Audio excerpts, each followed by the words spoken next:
criticism so far has been that perhaps the scheme doesn't give as much credit to renewable energy as it might.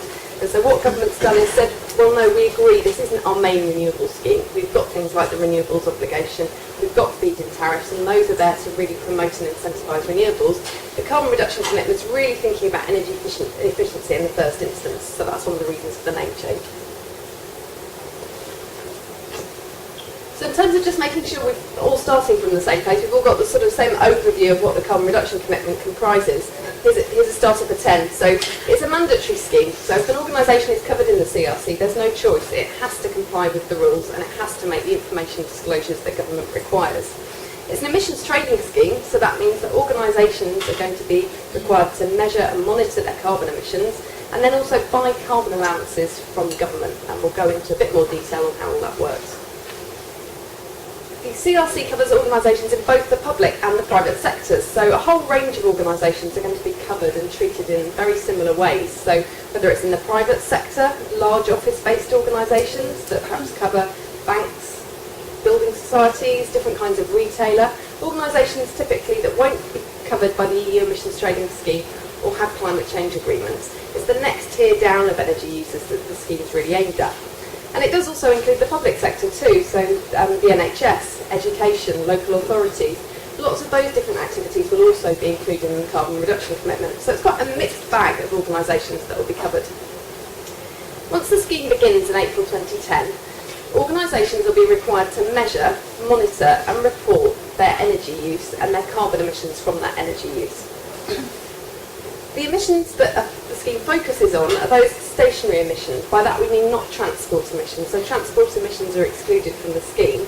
And all emissions like electricity, gas, oil, whether they're the main source of energy for a building, for its heating and lighting, whether they're a backup and standby fuel, they could all be covered by the carbon reduction commitment. There's quite a wide carbon footprint organisations will be asked to report on.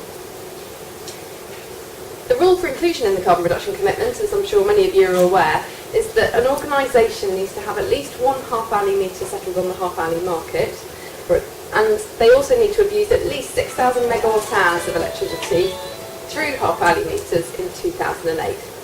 So, two different criteria for inclusion there, and I think one of the key things to take away is that the CRC relates to an organisation.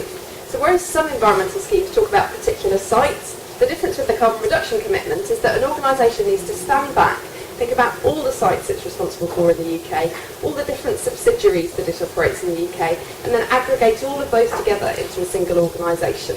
It then needs to measure, monitor and report the energy used for that whole organisation to government in one go. So once an organisation has worked out whether or not it's covered, the next thing is to think about, well, what is an organisation going to need to do every year in the CRC? So each compliance year, there'll be a sale for the first introductory phase for the first 3 years. The government will sell carbon, so sell carbon allowances, like carbon permits, at a fixed price, and that price is going to be £12 a tonne of carbon dioxide. So organisations will need to go to government and buy a certain amount of carbon for what they think they're going to need for the year that's coming up. Once they've bought that carbon, they'll then, at the end of the compliance year, be required to surrender or hand back to government enough allowances to cover their carbon footprint in a particular year. Now, that's quite usual for an emissions trading scheme, to need to buy carbon allowances from somewhere and then need to surrender them to the overriding authority. What's different about the carbon reduction commitment is that government doesn't keep the money. It actually recycles the money it makes from the sale and hands it back out to participants. And it's using that as a way to encourage participants to try and reduce their carbon footprint. So what it'll do is it'll rank all the different organisations, and we've already said there's going to be a whole range of different organisations. It'll rank how well they perform, and when it says perform, it means how much they reduce their absolute carbon footprint. Whether they can demonstrate that they've already taken action to reduce their carbon footprint through getting the carbon trust standard, through advanced metering, and whether or not their relative emissions, so their emissions per unit turnover or revenue expenditure, are coming down. And government will look at all those different areas and mark everybody in the scheme and rank everyone. Now the people that come at the top get a bonus, so they get a bit more back than they put in. The people that come at the bottom could get less back than they put in. And as the scheme progresses, the difference between the top and the bottom of the league table, so the proportion you stand to gain or lose, increases gradually. So over time there's even more reason to try and be at the top of that league table. So that's one of the slightly unusual things about the CRC, is this idea of revenue recycling, that government doesn't keep hold of any of the money for longer than 6 months, it hands it all back out to participants. Now, as I've said, the scheme's due to start in April 2010, and that's with a 3-year introductory phase, during which government will make available as many carbon allowances as people want to buy. After the introductory phase, probably about April 2013, government will start to limit the amount of carbon that it's prepared to sell. So it'll start to cap the emissions that the organisations caught by the scheme are allowed to emit. And by gradually reducing the amount of allowances that they sell, they should therefore reduce the amount of carbon from the different organisations covered by the scheme. I think the key thing is that even though it doesn't start until April 2010, it's important not to wait until then to get ready for the carbon reduction commitment. There's a whole range of things organisations can be doing now to really try and be in a good position, both to be able to comply and avoid fines or penalties, but also to try and come near the top of the league table as well. Now, just to sort of clarify on the timing, the first year, this year, April 2010, finishing in March 2011, the first thing organisations will need to do is to register. So by that, it's telling government, or actually telling the Environment Agency, online, this is our organisation, these are the electricity meters we're responsible for, and we're going to be a participant in the CRC. Some organisations that aren't actually caught, that don't exceed that 6,000 megawatt hour threshold, may also be required to make an information disclosure to government at that time.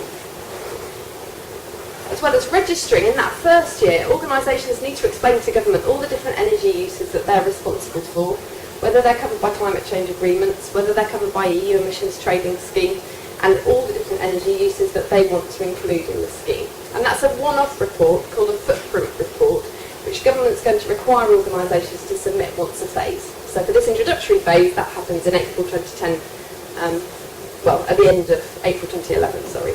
So that's the idea of a footprint report, is it's where you stand back and you say, this is everything our organisation is responsible for, and based on the rules, this is what we're going to include in the scheme. It's slightly different to the third report, which is an annual report, which is where you say, this is the carbon that's caught by the scheme and that we're responsible for. That's an annual report that you'll do every year, and you're basically telling government, we've measured the carbon footprint that we're responsible for in the CRC, so this is how many allowances we're going to need to buy. And that's your compliance report, which you'll then need to do every year on an ongoing basis. So if it would help to clarify the difference between those two, I'm happy to do that in questions at the end. So we've got the different kinds of reporting that are required. How does the money work? Well, the first sale of allowances, that takes place in April 2011. Now, the rules have changed a little bit following last week's announcement.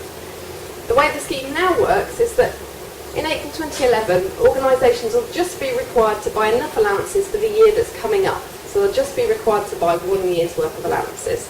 That's a change on the rules. When it was initially proposed, you were going to need to buy 2 years, so you were going to need to look back as well as forward. But the current rules are, you literally just look forward.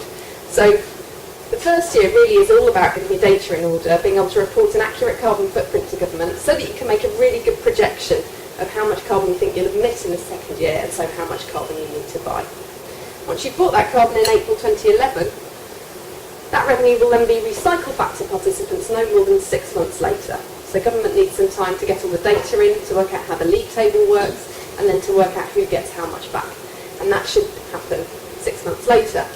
And that pattern, that cash flow pattern, is one that's followed in every year. So the second sale takes place in the next April, and the money from that is then recycled back 6 months later. Hopefully that makes sense about the cash flow. The main thing to take away is this idea that now the budget you need for allowances in April 2011 just relates to the year coming up, not to 2 years. Some of the other things that were announced last week were, as well as the cash flow implications, also a move towards being able to separate out large bits of your business that is a standalone subsidiary. So I've said that the way the CRC works is to treat an organisation as a whole. What government's understood from consultation responses is that actually for some businesses they've got some really big subsidiaries that actually would constitute CRC organisations in their own right. And if you've got one of those, you can opt to actually allow that significant group undertaking, that part of your business, that subsidiary that would have been able to participate in the CRC in its own right, that can now operate on its own rather than having to be aggregated up with the main parent company.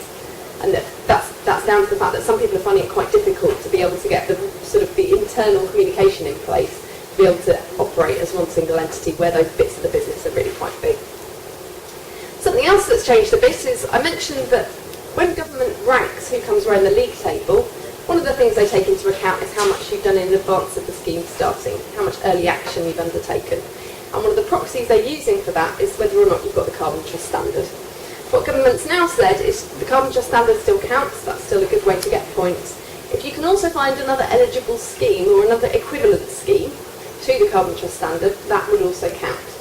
So I haven't been able to think yet of what an equivalent scheme is, but obviously if anyone's got any ideas here today, we'd be happy to discuss whether they might be equivalent. From a renewables point of view, I mentioned right at the start, didn't I, that the name change almost recognises the fact that this isn't meant to be the key incentive for renewables. So as a result, when you report how much energy you've used from renewables, if that energy claims a ROC or is under a feed-in tariff, you'd have to claim it as being standard brown energy, and so it wouldn't be demonstrated as a reduction in your carbon footprint.